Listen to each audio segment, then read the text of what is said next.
Welcome back, everybody, to the Peer-to-Peer Policy Pod. I'm Brian Morgenstern here with Sam Lyman. Bitcoin, DOGE, and AI. Oh my, lots to discuss this week. But first, remember to follow us on X at MorgensternNJ, at Sam Lyman33, and hit like and subscribe. And if you like what we're saying, or you don't like what we're saying, or you have questions, please do reach out to us. We'd be happy to hear from you. Sam, where do you want to get started today? Let's switch things up today. We talk so often on this show about Bitcoin policy, and seldom do we talk about Bitcoin price because it's a distraction. It can be noise when Bitcoin policy is the real signal. But I want to talk about Bitcoin price to start us off today, Brian, because I feel like there's a disconnect right now in the Bitcoin community between the camp that focuses on Bitcoin policy like you and me, and the camp that focuses daily, hourly, sometimes by the minute and by the 5-second chart on Bitcoin's price. And I think these two worlds are talking past each other at this point. Because if you were to look exclusively at the world of Bitcoin policy, there's so much to celebrate and there's so much to be bullish about right now. Let's just go over some of the big wins in the past few months. We have elected the first Bitcoin president. That same Bitcoin president has rescinded SAB 121. We have the Bitcoin ETFs raking in billions of dollars every week. In addition to that, we have Bitcoin miners hodling for dear life. We also have MicroStrategy performing exceedingly well on Wall Street and its model of having a Bitcoin treasury extending to other companies. There's so much to celebrate here. There are so many wins. And if you were to only be ensconced in this world, you would think that Bitcoin's price is above 2K right now. However, it's not. Let's pull up that first chart, Dylan. This is where Bitcoin's price is around today. We're at about $96,000. And for the past 90 days or so, Bitcoin has been chopping in this range between about $90,000 and $105,000. Of course, we've seen some massive leg ups over the past year, in part due to the election, in part due to just bullish catalysts like the ETF. But there still seems to be some kind of a lag between Bitcoin policy wins and Bitcoin price. And Brian, I want to focus in on this to start us out today. Why do you think this lag exists? Do you think Trump being elected as president is actually a top signal as opposed to a bullish catalyst? Or do you think that the markets are just slow to catch up and price in all of this good policy news? Yeah, it's a great question. I mean, I don't think markets are perfectly efficient. So I do think it takes time to digest information for it to get out to the market. It's such a retail heavy asset that it really is kind of bit by bit.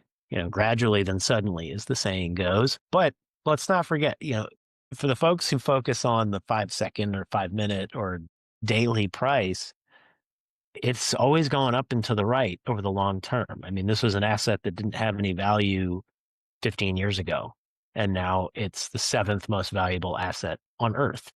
It's around the value of silver and Meta stock, and the market cap has grown so much. I don't think the market has yet figured out how to price in the favorable policy environment. Globally, there are still governments who, they're coming around, they're warming up, but globally, there's still governments who are skeptical. Keep in mind, the people governing us generally around the world are still older. They're still more accustomed to the status quo, and they are reticent about adopting new technologies and new savings instruments and new payment mechanisms. So I just think it's a function of the market not being perfectly efficient at digesting and reflecting information. But when you zoom out, I mean, when Trump was elected, Bitcoin went from, the 60s to K really fast, like within a month or two. And that's pretty fast. That's a pretty fast market reaction, all things considered, but there's no perfect efficiency. And now I think they priced in, I think a decent amount of the policy wins, but now people are kind of waiting and seeing how does global demand shake out. Saylor has said it pretty well, though. It's, we see a bit of an EKG reading with the Bitcoin price, but there's a finite supply and only growing demand. The ETFs have shown how fast demand can grow relative to supply. And if you now have all this discussion, 32 different states considering strategic Bitcoin reserves, that could be hundreds of billions in purchases. You have nation states considering it. The Czech Republic just took some pretty bold steps on Bitcoin. President Trump has his team looking at a strategic Bitcoin stockpile for the United States. If that happens, then the G7, the G20 probably follow suit pretty fast. So things can change quickly, but the market doesn't necessarily digest them immediately. So, like I said, gradually, then suddenly, it just takes a little bit of time, but I don't think it's negative in any way. I think it's just a function of inefficient markets. That makes sense. It almost seems like the market is on standby right now, waiting to see what happens specifically with the Bitcoin strategic reserve. There's other bullish signals out there. Brian, you mentioned different governments coming around to Bitcoin, some governments being skeptical. It's worth noting that Fortune actually did a story recently about Fidelity, and Fidelity did a report about Bitcoin's outlook for 2025. This is actually the third graphic in the set. Dylan, do you mind pulling that up?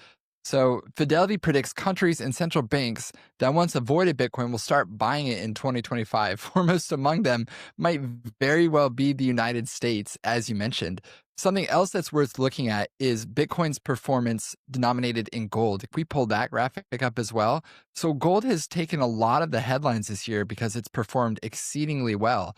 But if you look at the Bitcoin versus gold chart, there's real reason to believe that Bitcoin is tapping on another massive leg up when compared to gold. So gold has performed so well, but Bitcoin might take the show, might take the headlines in a few months here. There's a lot to be excited about, a lot to be optimistic about. And like you said, it seems like we're almost in a waiting pattern right now. Of course, in the middle of a bull market, it's very easy to get drunk on the good news and not be able to see any of the bad news or any of the potential risks on the horizon. So, just playing devil's advocate for a moment, Brian, how would you steelman the case that we may have topped out and that there might be a black swan on the horizon? What might a black swan event look like, or what might a bearish catalyst look like over the next year in the world of Bitcoin? Well, look, Bitcoin over its lifetime sometimes has correlated with market trends because it's still viewed a bit as a risk asset or sort of an asset people will put money into when they have extra capital to invest. I think more capital is coming in off the sidelines now with Trump's election. I think a general optimism about tax, trade, and regulatory policy.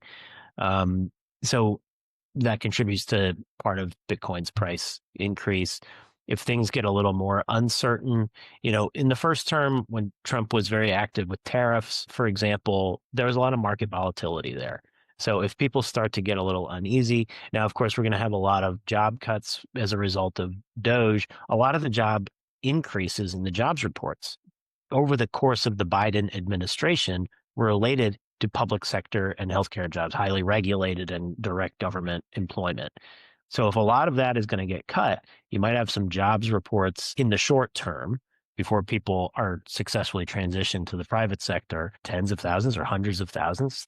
Each jobs report is maybe 100,000, 200, jobs. Well, there's going to be a lot of volatility there, especially with DOGE, and then you add tariffs in.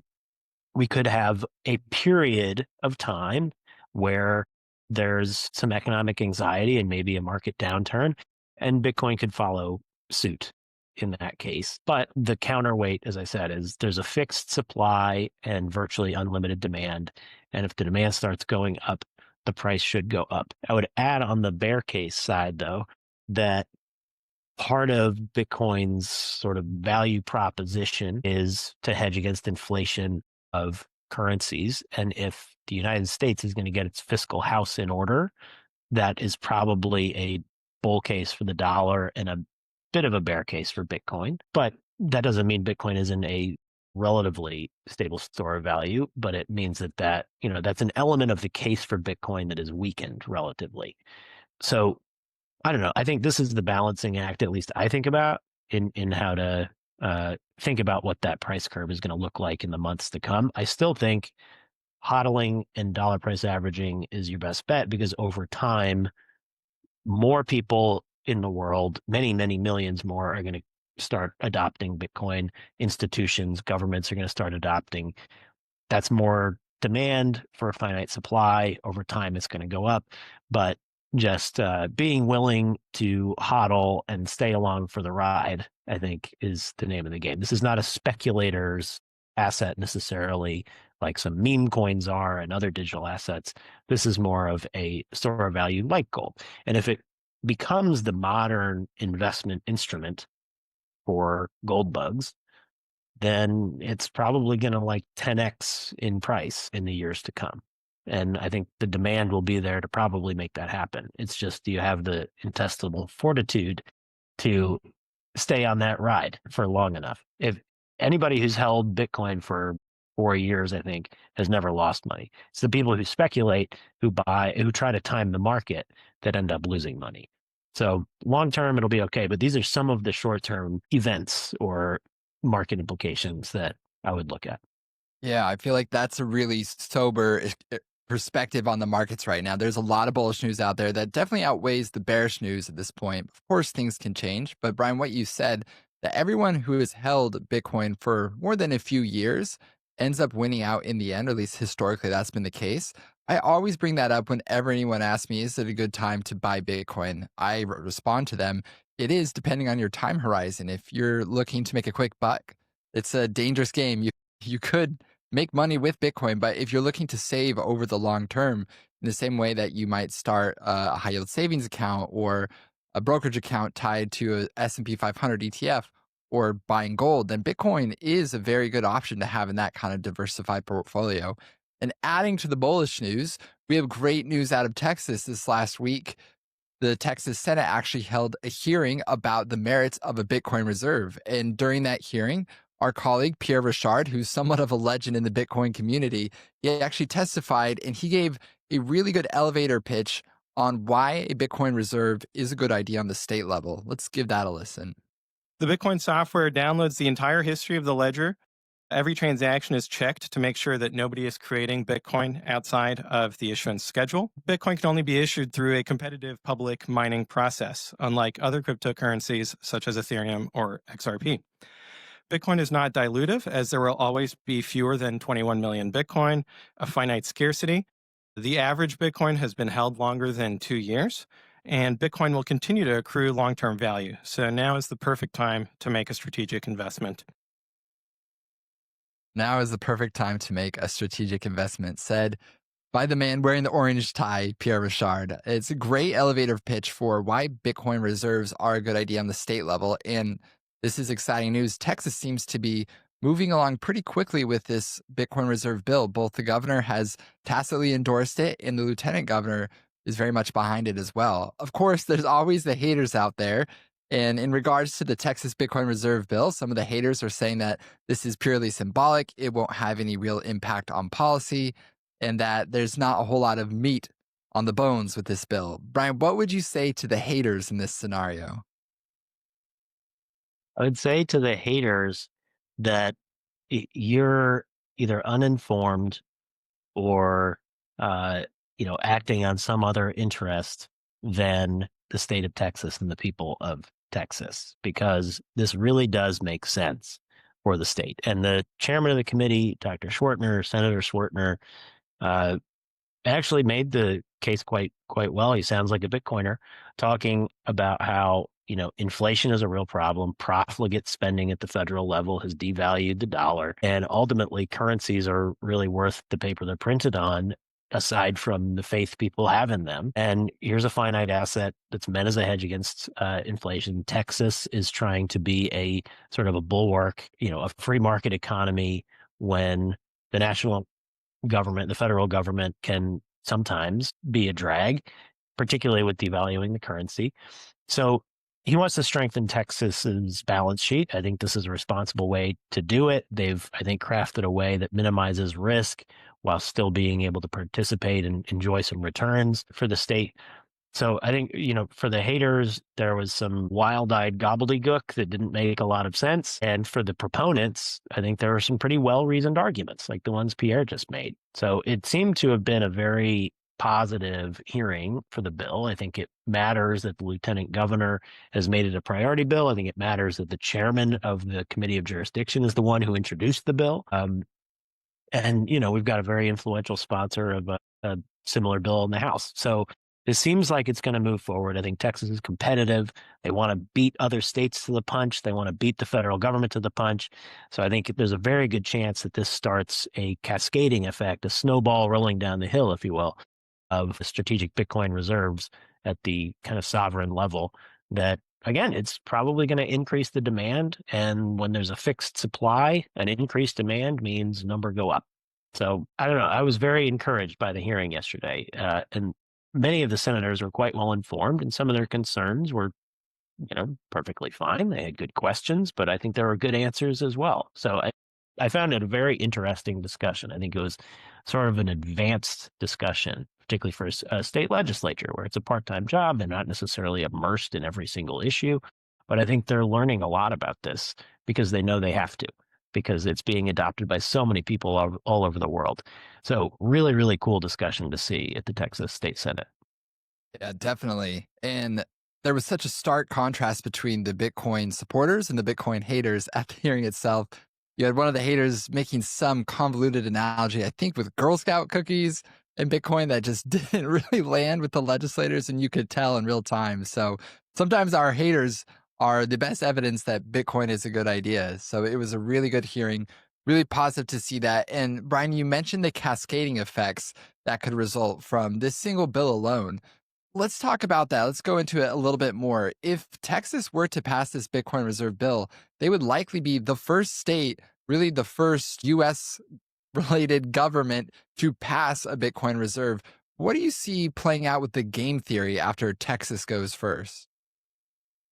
Well, like Satoshi said so many years ago, you might want to have some Bitcoin just in case it catches on. And I think if Texas, which is the seventh or eighth largest economy in the world, if Texas were its own country, if it went back to being the Republic of Texas, it alone would be an extremely strong market signal.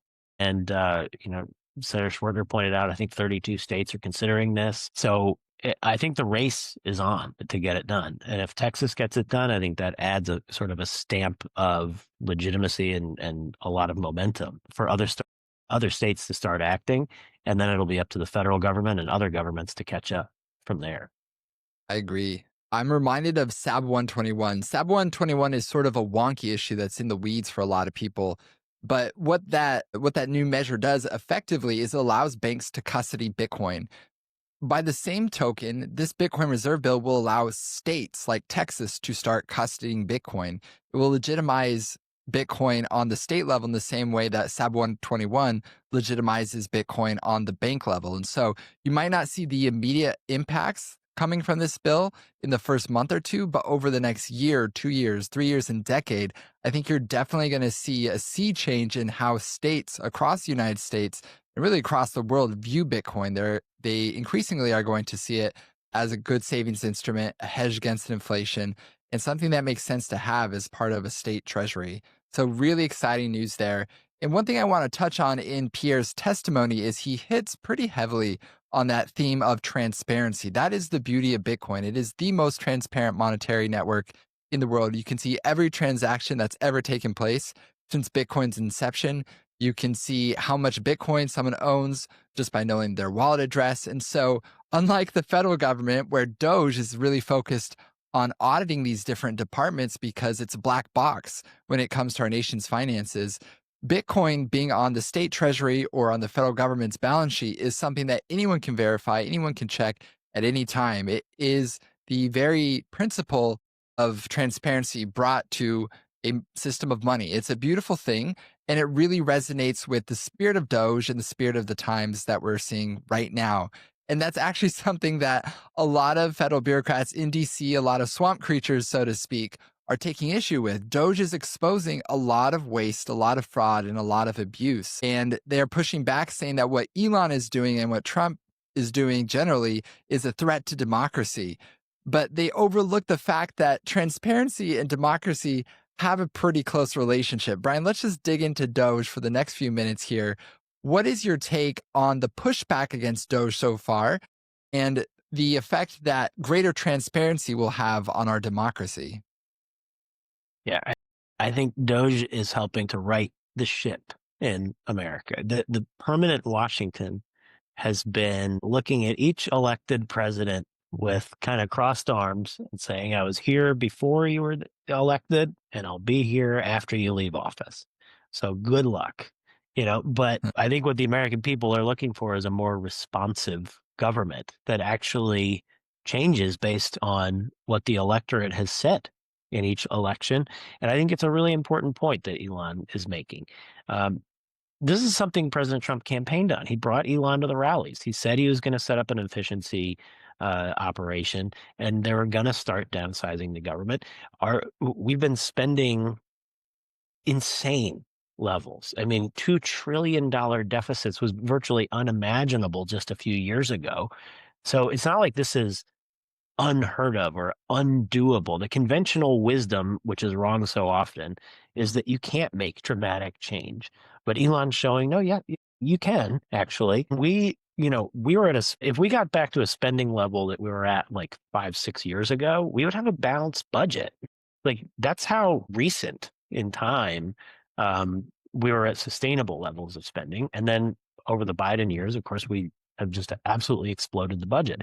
But some of the stuff that Elon's showing and his team with waste are some really low-hanging fruit, some obvious things that could have and should have been done before now. But at least we're doing it now, and thank goodness. I mean, the number of vampires collecting public benefits who are 150 years old or whatever, but still listed, on the Social Security rolls, like that's really low-hanging fruit. Social Security is in perpetual danger of bankruptcy. It was when I worked at the Treasury Department. It is today. But if you have literally millions of people who are not eligible for these benefits collecting them, and you fix that, all of a sudden, maybe you have a little bit more sustainable government and benefit system. So it really is very interesting to see, and the level of transparency is pretty remarkable. The little trick that the media likes to play that, he doesn't have any proof. He's not actually being transparent. I mean, this is like the headlines that were always without evidence. The Trump administration claims XYZ. And then we'd say, here's the evidence. And then they'd say, without evidence, like, okay, like if you're an ostrich and you bury your head in the sand, you can miss the evidence or ignore the evidence. It doesn't mean it doesn't exist. And I think his, purchase of X and being able to put everything out there for all to see is not only providing a level of accountability and transparency for the government that the people appreciate, it's also, again, kind of putting the lie to the mainstream media narratives that are trying to push back on this. The reflexive pushback of anything Trump does is just so silly. Like, you haven't learned at this point. Maybe you've been wrong a couple times. Maybe you should, look in the mirror or self-examine a little bit. Maybe it's not helpful to just be reflexively anti everything he does. Like, this is such a stark example right now that people are seeing in real time. I don't know. It's exciting. It's very satisfying to see.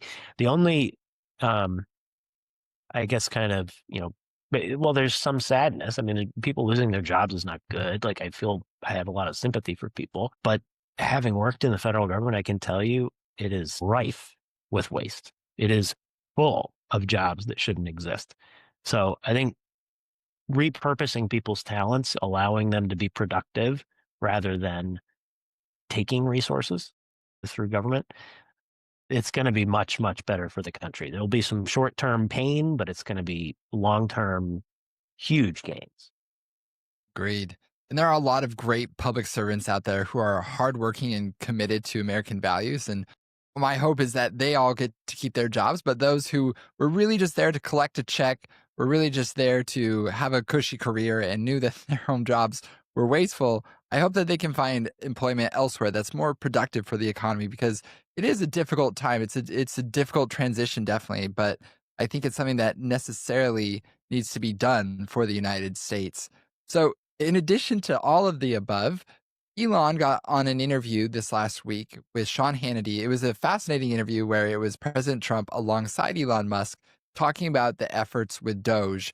And during this interview, Elon explains a key difference between bureaucracy and democracy.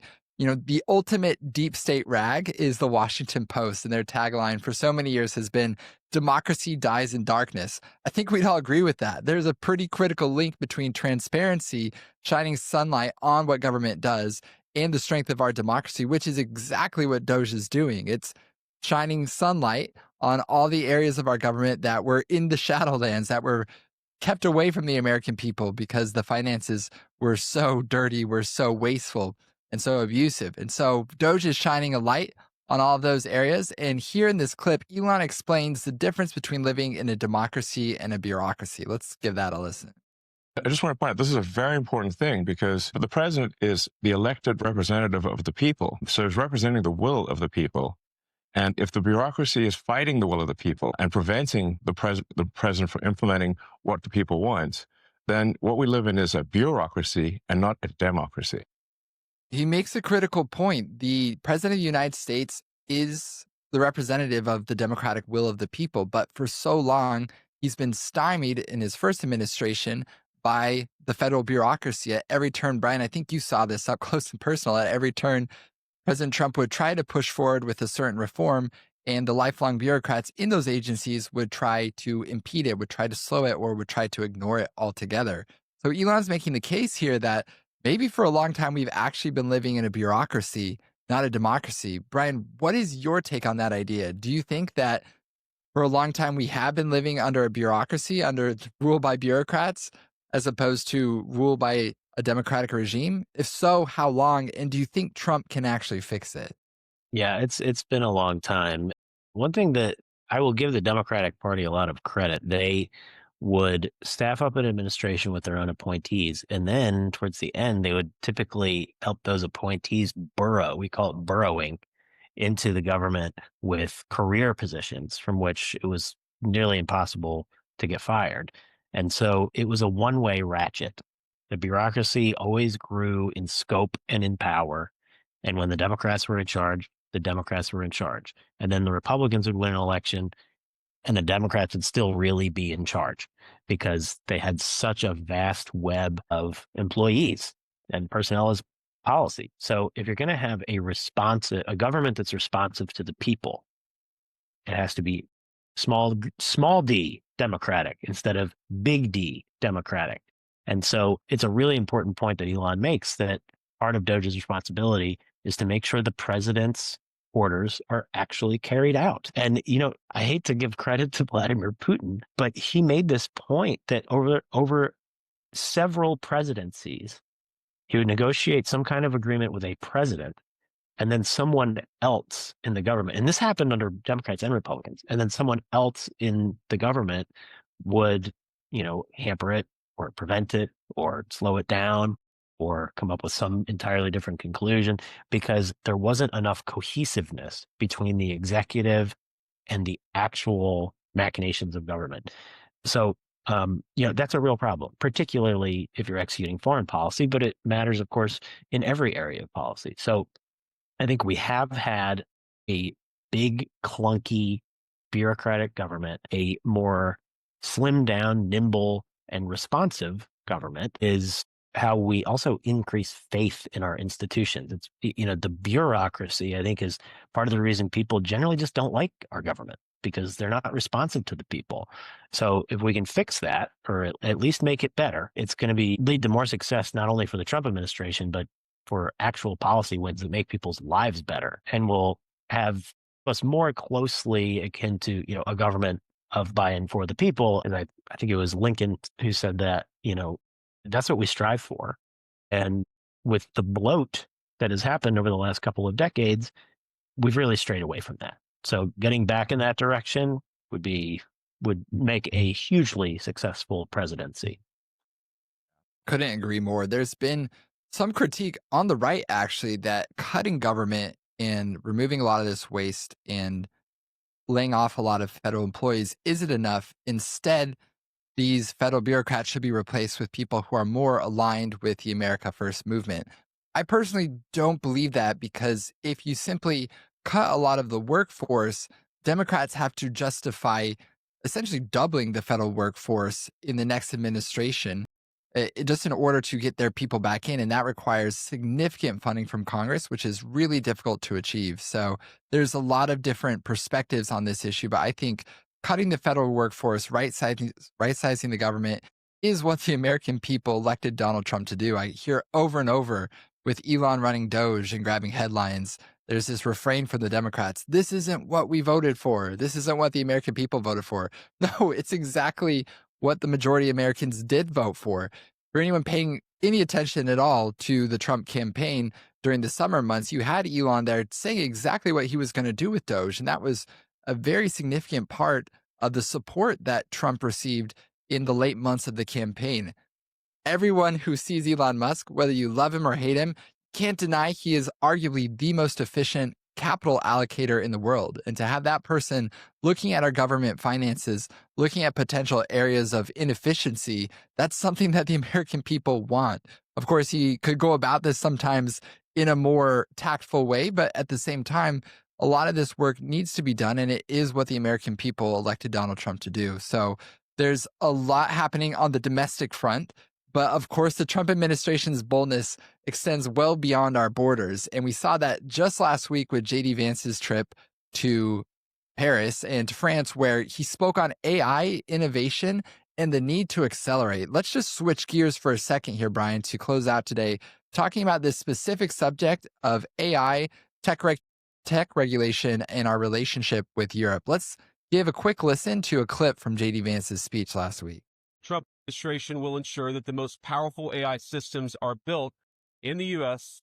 with American-designed and manufactured chips. And let me be emphatic about this point. America wants to partner with all of you, and we want to embark on the AI revolution before us with a spirit of openness and collaboration. But to create that kind of trust, we need international regulatory regimes that fosters the creation of AI technology rather than strangles it. And we need our European friends in particular to look to this new frontier with optimism rather than trepidation. There we go, a huge wake-up call for Europe. And you can see that Vice President Vance calls out specifically their AI regulatory regimes that seek to stifle as opposed to advance AI technology. Brian, what do you make of this speech? It caused quite a stir over there in European media. It seems like a pretty strong display of tough love, but do you think it was necessary, and what led to this speech in the first place? Yeah, 100% necessary. I mean, the Biden administration and the Europeans taking a similar approach to Bitcoin and to AI and to most technology, especially technology that could lead to more freedom and efficiency, called the Global Control Caucus, who just really wants to remain in charge. They feel threatened by disruption, but the disruption's coming. AI is going to make things a lot more efficient. It may replace some jobs. It may result in the creation of a lot of jobs. It could, what I'm most excited about is it could help increase GDP, because if you're making your employees a lot more efficient, then your GDP per capita is going to go up, and that means your quality of life is going to go up. So this is a tremendous opportunity.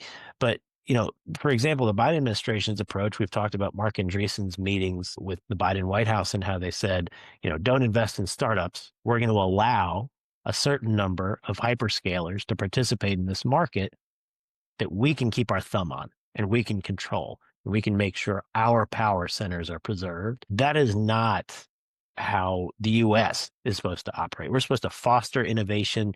We want to win the race for better technology, for a more productive economy. And sure, you can be concerned about the risks. You can try to address the risks, but you can't strangle economic growth and innovation and progress. So this was absolutely the right message to send. I think it is totally congruent with President Trump's EOs and his approach to this. He views it as a global competition that the U.S. must win, rather than a disruptive threat to existing power structures. I think that it's exactly the right way to look at it. I loved the speech. I totally get why the Europeans didn't, but I hope they take it to heart. I hope they listen and open their minds to it, because if we're going to have a world where the freedom-loving countries are more successful than the command and control communist countries like China, then we have to take the J.D. Vance approach rather than the kind of stale bureaucracy over democracy approach. So I loved the speech. I thought it was great. And it was exactly the right message to send to the Europeans. Yeah, you used the word stale. I think stale perfectly describes the feeling in Europe right now, at least in economic terms. Let's take a look at this chart. I want to compare the GDP of the EU countries versus the GDP of the United States. And you can see that for decades, the EU kept up with the United States in economic terms. We had virtually the same GDP. There were even periods there where the EU's GDP surpassed the United States. However, starting around 2010, there's a significant shift where the trend breaks. They no longer keep up with us, and they've been more or less chopping for the last decade plus in terms of GDP. So, Brian, I'm curious, when you look at a chart like that, it gives evidence to the vibe being staleness, the vibe being stagnancy, the vibe being a feeling of being stuck. I love Europe. It's a beautiful place. But when you go there, there's not the same energy and liveliness that the United States has. And that's now reflected in their economic numbers. I'm curious what you think. What happened to Europe? And is it possible to make Europe great again? It is possible. I think that they've trended more in the socialist direction. You've had more, 35-hour work weeks, capped. You've had, I think, a little bit of stagnant innovation. They've generally looked to the US to kind of create first, and then they can kind of ride coattails a little bit. They've been more protectionists on trade versus the US over the course of many decades, to even try to keep their own building businesses, manufacturing businesses, and the like afloat. I think getting back to a more competitive dynamic with our friends is going to help the EU to grow faster, and it's going to help the US to grow faster. In the 80s, 90s, I mean, we used to have 3, 4, 5% GDP growth. In recent years, it's been 1 or 2%. We've been told that that's the new normal. It doesn't have to be. And I think the Trump Vance team will not be content with that. So I think that friendly competition is actually going to help the EU to step on the gas a little bit better. And hopefully we'll all grow together. And if we all and energy is another point where, not all, but some of the Europeans have been more obsessed with, well, pretty much all the Europeans have been obsessed with climate change. And so not developing energy as fast and furious as they need to. I think the Trump administration, drill baby drill, and we need to double our capacity to win the AI race with China. Like, all of these things are going to have cascading effects, not just for the US, but also kind of kick the Europeans in the rear end and help them catch up as well. We need to get back to that 3, 4, 5% GDP growth, and I think we can. But we have to be willing to do it. We have to exploit our own resources, and we have to motivate our workforces and view this as a positive competition rather than just preserving relic power structures. Agreed. I think that's really well put. And Brian, I know we've got a hard stop today, so let's just end real quickly with our grab bag section. Do you want to talk about spring training and the return of baseball? Yeah, I'm looking out my window at snow on the ground. It's like 20 degrees here. The pitchers and catchers have reported for spring training. It makes me super excited that spring is going to be in the air soon. So in honor of the coming baseball season, I want to cite one of the all-time greats, Yogi Berra. I have a signed ball here in my office by Yogi Berra. And I just wanted to run through some of my favorite Yogi-isms. Dylan, if you can throw that graphic up. And using my best New Jersey / New York accent, "It ain't over till it's over" is one of his most famous. Baseball is 90% mental. The other half is physical. I'll skip down to one of my favorites that I use all the time when he was talking about a restaurant. Nobody goes there anymore. It's too crowded. Just Yogi-isms are the best. He was hilarious, one of the all-time greatest, and he makes me excited for baseball season. So it's coming soon, everybody. Sun, warmth, spring, it's coming. On the horizon. Yeah, if I didn't know those were from Yogi Berra, I would have guessed they were from Kamala Harris. So that's great. A great way to end the show. For those listening, don't forget to like and subscribe. Follow us at Morgenstern NJ and at Sam Lyman 33. And Brian, is there anything else we need to touch on today, or is that about close this out? I think that's it. We touched on a lot of good stuff. Thanks for watching, everybody, and we'll see you next time on the Peer to Peer Policy Pod.